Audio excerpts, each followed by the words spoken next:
Online classes class 5th और subject Hindi. आज मैं आप लोगों के हिंदी का पार्ट 2 पढ़ाने जा रही हूँ, जिसमें ये आपकी एक स्टोरी है, भाग और बुद्धि। तो इस कहानी का हमारे क्या उद्देश्य है, इस कहानी का हम पढ़ेंगे तो इसमें हमारा उद्देश्य निकल के आएगा क्या कि हमें भाग्य के भरोसे न रहने की सलाह दी गई है कि हमें कोई चीज़ अपनी किस्मत में नहीं छोड़ना चाहिए। और सेकंड क्या है, इसमें मिला हम लोगों को बुद्धि से कार्य करने की सीख भी इसमें मिलेगी। और ये कहानी हमें कठिन परिश्रम करने की प्रेरणा भी देती है। तो चलिए हम आप लोगों के सामने ये एक छोटी सी स्टोरी है, इसे पढ़ते हैं। एक बार भाग और बुद्धि में बहस छिड़ गई। भाग स्वयं को श्रेष्ठ बता रहा था। जो भाग था तो वो क्या कह रहा था कि मैं बहुत महान हूँ, और बुद्धि स्वयं को तो इसमें भाग और बुद्धि दोनों एक अपने अपने को श्रेष्ठ बता रहे थे। भाग कहता था मैं श्रेष्ठ हूँ, और बुद्धि क्या कहती थी कि मैं सबसे बड़ी श्रेष्ठ हूँ। बहस निरंतर चल रही थी। दोनों ने अपने अपने तर्क प्रस्तुत किए, अपने अपने उन्होंने विचार बताए, किंतु कोई हल ना हो सका। किसी गुण के कारण भाग श्रेष्ठ होता था और किसी के कारण बुद्धि श्रेष्ठ होती थी। दोनों में एक को श्रेष्ठ छांटना था। और ये आपकी टेढ़ी खीर बन गई। टेढ़ी खीर ये आपका मुहावरा है, यानी एक आपकी बहुत कठिन विषय बन गया कि हम इन दोनों में से किसको श्रेष्ठ बताएं। अगर बुद्धि को बताते हैं तो भाग नहीं मान रहा था, अगर भाग को बताते हैं तो बुद्धि नहीं मान रही थी, और उनके गुण भी एक दूसरे से मिल रहे थे। तो ये आप आगे देखिए यहाँ पे क्या होता है। फिर कुछ समय बाद वहाँ से एक गरड़िया गुजरा। बुद्धि ने भाग से कहा, यदि तुम इस गरड़िए को राजा बना दो तो मैं तुम्हें श्रेष्ठ स्वीकार कर लूँगी। भाग ने चुनौती स्वीकार की और विजयी मुस्कान से कहा, किसी गरीब को राजा बनाना तथा राजा को गरीब बनाना तो मेरे बाएं हाथ का खेल है। तुम मुझे अभी से श्रेष्ठ समझो। बुद्धि मुस्कुराई और बोली, पहले इसे राजा तो बना दो, तभी तो तुम श्रेष्ठ कहलाओगी कि तुम बहुत महान हो। एक गरीब को तुमने राजा बना दिया। देखिए नेक्स्ट पेज आप लोग पलटाइए। भाग ने गरड़ियों को देखा। गरड़िया एक सुंदर युवक था। गरीबी के कारण वह फटे पुराने वस्त्र पहने था, किंतु तब भी वह खुश था। वह सामने टीले पर बैठा बांसुरी बजा रहा था। भाग ने उसके पास हीरे जवाहरात जड़ी जूतियाँ डाल दी। गरड़िए ने उन्हें देखा, उसके पास जूतियाँ नहीं थी। उसने उन्हें उठाकर पहन लिया और बांसुरी बजाने लगा। भाग अपनी योजना को सफल होते देख कर खुश था। कुछ देर बाद उस रास्ते से एक व्यापारी गुजरा। व्यापारी को गरड़िए के पैरों में हीरे जवाहरात की जूतियां देखकर आश्चर्य हुआ। वह उन जूतियों को खरीदना चाहता था। वह कुछ दूर जाकर ठहर गया। उसने अपने नौकरों से गरड़िए को बुलवाया और कहा, मैं तुम्हारी जूतियां खरीदना चाहता हूँ, क्या तुम इन्हें मुझे बेचोगे?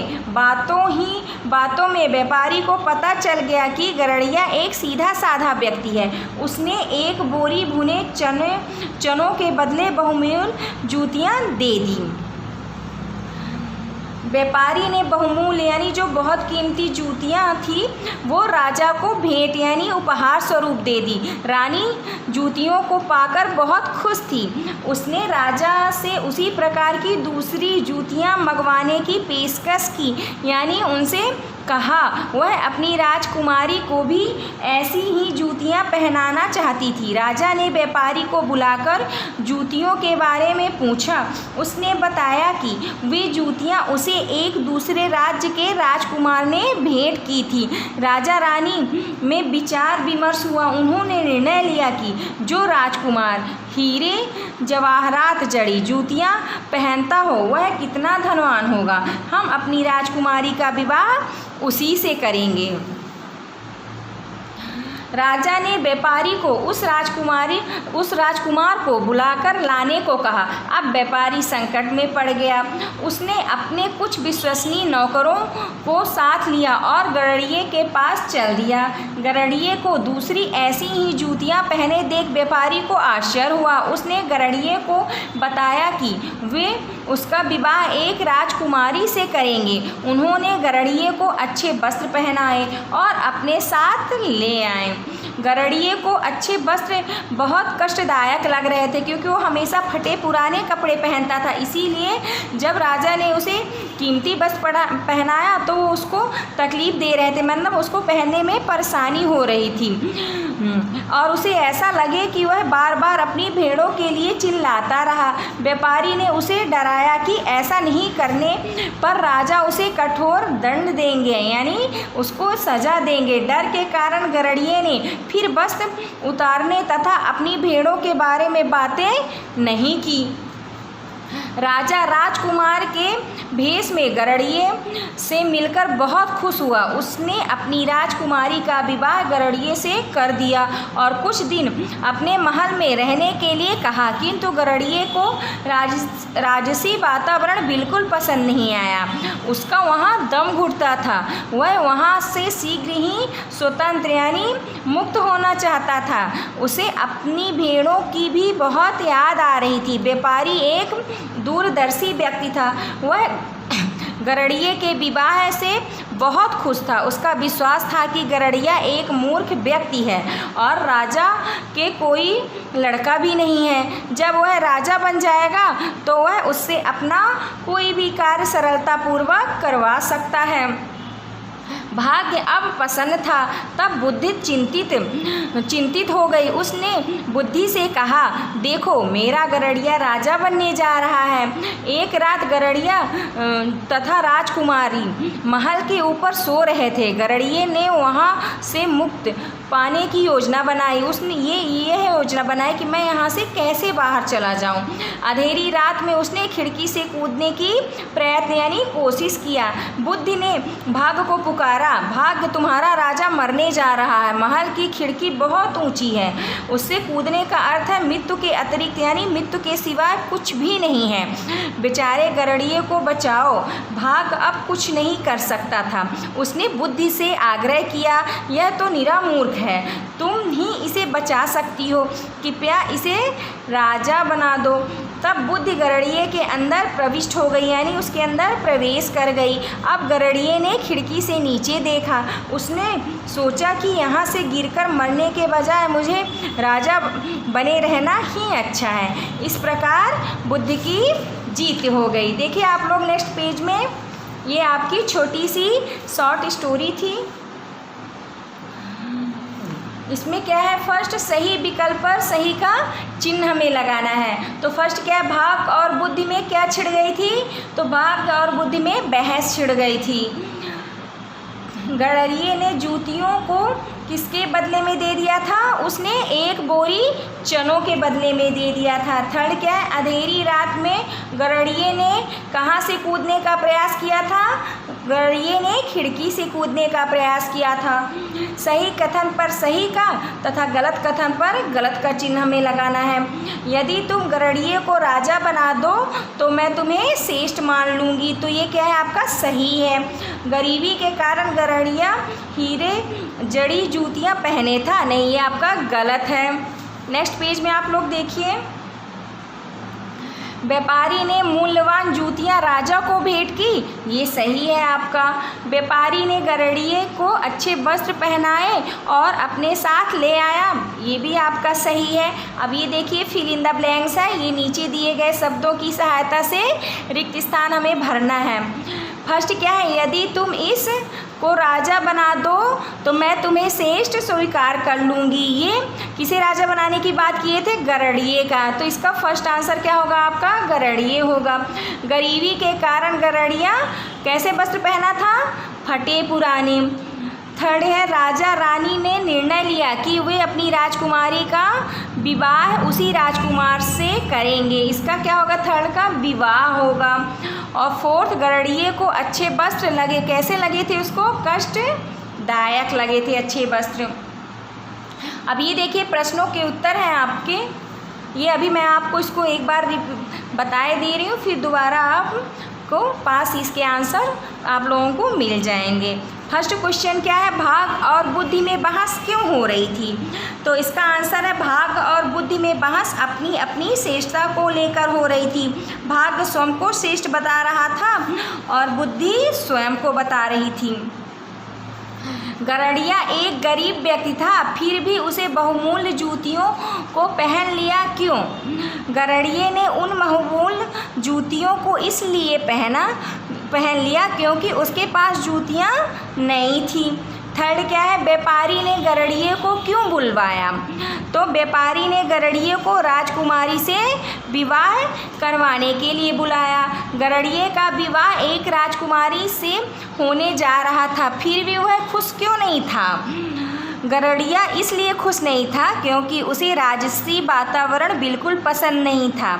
उसका वहाँ दम घुट रहा था और वह वहाँ से शीघ्र ही स्वतंत्र होना चाहता था। अब ये देखिए इसमें आपका थोड़ा सा ग्रामर पोर्शन है, भाषा की बात। शब्दों में रा का प्रयोग भिन्न भिन्न प्रकार, इसमें हम अपने शब्दों में रा का प्रयोग कैसे करते हैं, इसमें 4 तरह से रा का प्रयोग करना बताया हुआ है, तो उसी को प्रयोग करके हमें 3-3 शब्द बनाने हैं। देखिए जैसे इसमें रा का प्रयोग करके राजा बनाया है, वैसा रा से राम होता है, रथ होता है और राग होता है। और ये जैसे इन्होंने बनाया है निर्णय, उसी तरह आशीर्वाद होता है, पर्यावरण होता है और आपका कर्तव्य होता है। जैसे मेट्रो है तो ये वाला रा का प्रयोग आपके ट्रक में भी होता है, ट्रेन में होता है और ट्रैक्टर में होता है। प्रयत्न से क्या क्या बनता है, प्रेम बनता है, दारिद्र्य बनता है और क्रम बनता है। सेकंड नंबर आप देखिए, किसी वस्तु, इसमें संज्ञा जो होती है उसकी डिफिनीशन बताई गई है और उसके भेद के बारे में बताया गया है तीनों। तो संज्ञा किसे कहते हैं, किसी वस्तु, प्राणी, स्थान या भाव का बोध कराने वाले शब्द क्या कहलाते हैं, संज्ञा कहलाते हैं। इनके कितने भेद होते हैं, इनके 3 प्रकार के भेद होते हैं, एक व्यक्तिवाचक संज्ञा, जातिवाचक संज्ञा तथा भाववाचक संज्ञा। व्यक्तिवाचक संज्ञा क्या होती है, जो किसी व्यक्ति का बोध कराती है, और जातिवाचक जो किसी के जाति का बोध कराती है उसे हम जातिवाचक, और भाववाचक संज्ञा क्या होती है, जो हमारे भाव यानी इमोशनल को बताती है, वो हमारी भाववाचक संज्ञा कहलाती है। ये देखिए निम्नलिखित शब्दों को उनके सही वर्ग में लिखना है। ये आपकी तीनों प्रकार के संज्ञाएं लिखी हुई हैं, व्यक्तिवाचक, जातिवाचक, भाववाचक। तो इसमें से हमें ढूंढ के ये लिखना है कि कौन सा व्यक्तिवाचक है, कौन सा जातिवाचक और कौन सा भाववाचक। तो देखिए इसमें से ये लाल किला, ताजमहल, महात्मा गांधी और हिमालय क्या हो गए, व्यक्तिवाचक संज्ञा हो गई है। और जातिवाचक में जंगल हो गया है, राजा हो गया और भेड़ हो गया और फल हो गया, ये आपकी जातिवाचक संज्ञा है। भाववाचक संज्ञा में आपकी भूख, क्योंकि इसका भूख हो गया और बुद्धिमान हो गया और मधुरता हो गई और प्रसन्नता, ये सब आपके किस में आते हैं, भाववाचक संज्ञा में आते हैं। देखिए आप अपना नेक्स्ट पेज पलटाइए, ये देखिए थर्ड नंबर, इसमें प्रकाशक शब्द के बारे में बताया गया है। कुछ शब्द समूह या वाक्यांशों के लिए केवल एक ही शब्द का प्रयोग किया जाता है, जिसे हम बोलते हैं अनेक शब्द के एक ही शब्द, मतलब पूरे शब्दों को हम एक ही शब्द में समेटकर आपको बताते हैं। तो उसी तरह इसमें लिखा कुछ वाक्यांश यानी कुछ शब्द ऐसे जिनका प्रयोग सिर्फ एक ही शब्द में किया जाता है, इसे हम क्या कहते हैं, प्रकाशक शब्द कहते हैं। इसके प्रयोग से हमारी भाषा क्या होती है, सुंदर और प्रभावशील बनती है। देखिए इसमें क्या लिखा, निम्नलिखित वाक्यांशों या शब्द समूहों के लिए एक शब्द हमें लिखना है। तो दूर की सोचने वाले को हम क्या कहते हैं, दूरदर्शी कहते हैं। विश्वास करने योग्य, विश्वसनीय, जिसके माता पिता मर गए हों उसे हम अनाथ कहते हैं। कष्ट देने वाला कष्टदायी होता है। ये देखिए रचनात्मक कार्य कल्पना कीजिए, यदि गरड़िए को जूतियों का वास्तविक मूल्य पता होता तो क्या वह उन जूतियों का उन जूतियों को पहनता, ये आप लोग कल्पना करिए और ज़रूर हम लोगों को बताइएगा कि इसमें क्या होता। और सेकंड देखिए, गरड़िए के स्थान पर यदि आप होते, आप लोग अपने आप को इस गरड़िए के स्थान पे रख के देखिएगा तो व्यापारी से जूतियों का मोल तोल किस प्रकार करते। संवाद के रूप में से आपको लिखना है, आप उसको क्या कहते हैं और आपको जब व्यापारी क्या जवाब देता और आप क्या बोलते, इसको आप इसमें ज़रूर भरिए और हम लोगों को दिखाइएगा। देखिए नेक्स्ट थर्ड देखिए, आप भाग और बुद्धि में किसे श्रेष्ठ मानते हैं। आप इन दोनों में से किसे श्रेष्ठ मानते हैं और उसका कारण लिखिए। थैंक